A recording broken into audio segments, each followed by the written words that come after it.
예수님을 성령으로 잉태하여 낳았던 여인인 동정녀 마리아를 경배하며 섬기는 것도 진리를 제대로 알지 못하기 때문에 나타난 대표적인 현상입니다. 그들은 물론 동정녀 마리아를 우상으로 섬기는 것이 아니라 구세주 예수님을 낳은 분으로서 그분에게 최상급의 공경의 예를 갖추어 섬겨드리는 것뿐이라고 말을 하지요. 하지만 결과적으로는 진리를 분별 못하는 사람들이 피조물의 형상 앞에 절하며 복을 빌도록 잘못 인도해가고 있다는 사실입니다. 자, 그렇다면 이에 대해 진리는 과연 어떻게 말씀하고 있을까요? 그 해답을 예수님께서 직접 하신 말씀을 통해 찾아보도록 하겠습니다.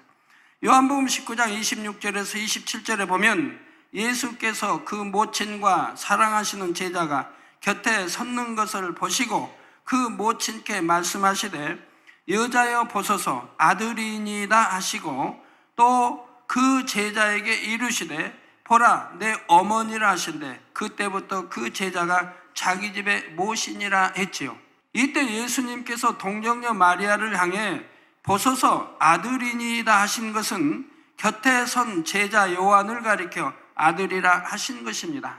그러니까 요한에게 지금 내 어머니처럼 섬기라고 지금 말씀하시는 거예요.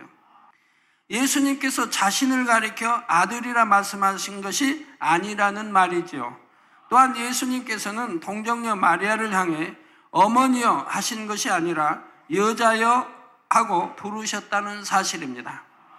예수님께서 마리아에 대해 공경해 드리려는 마음이 없으셔서 이처럼 여자여라고 부르셨겠습니까? 그럼에도 성경에는 예수님께서 동정녀 마리아를 어머니라 부르신 기록이 없습니다.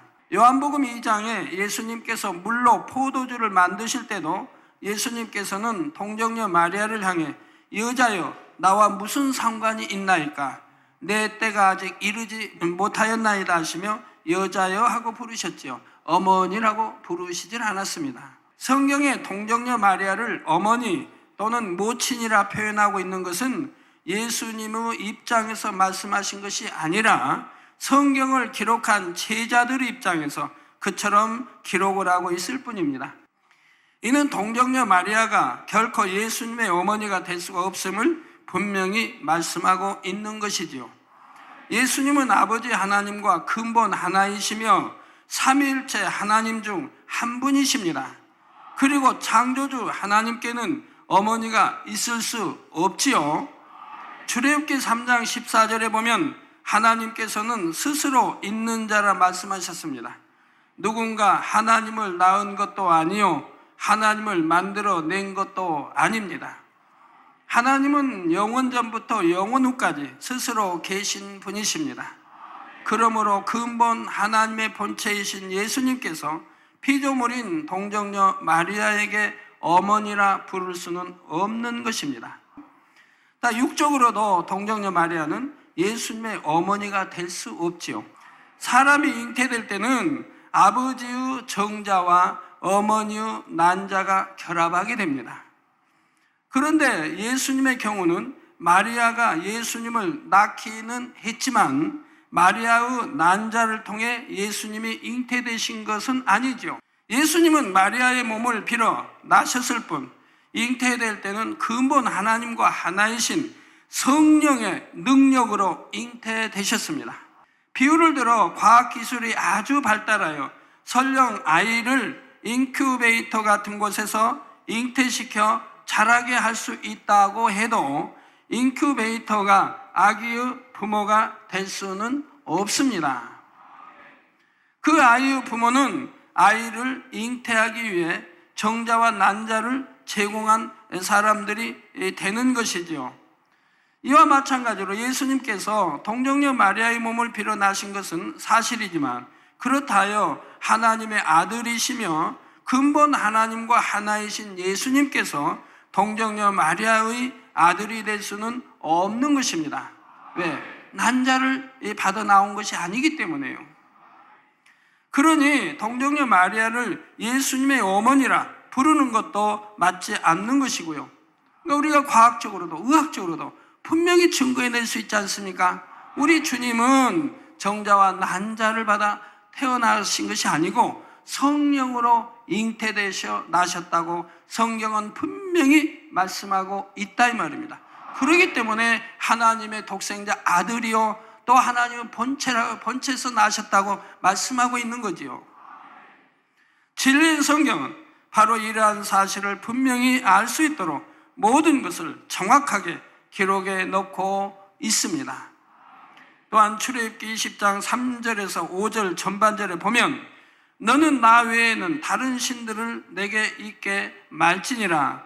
너를 위하여 새긴 우상을 만들지 말고 또 위로 하늘에 있는 것이나 아래로 땅에 있는 것이나 땅 아래 물속에 있는 것에 아무 형상이든지 만들지 말며 그것들에게 절하지 말며 그것들을 섬기지 말라 하셨지요.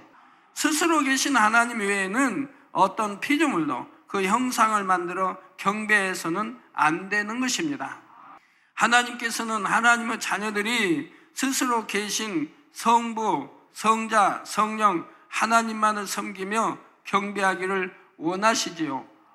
따라서 이러한 진리에 비춰보면 사람의 생각 가운데 만들어 놓은 잘못된 틀로 인해 결과적으로는 하나님의 뜻을 거스리고 하나님의 계명을 어기고 있다는 사실을 하루빨리 깨닫고 돌이켜야 하지 않겠는지요.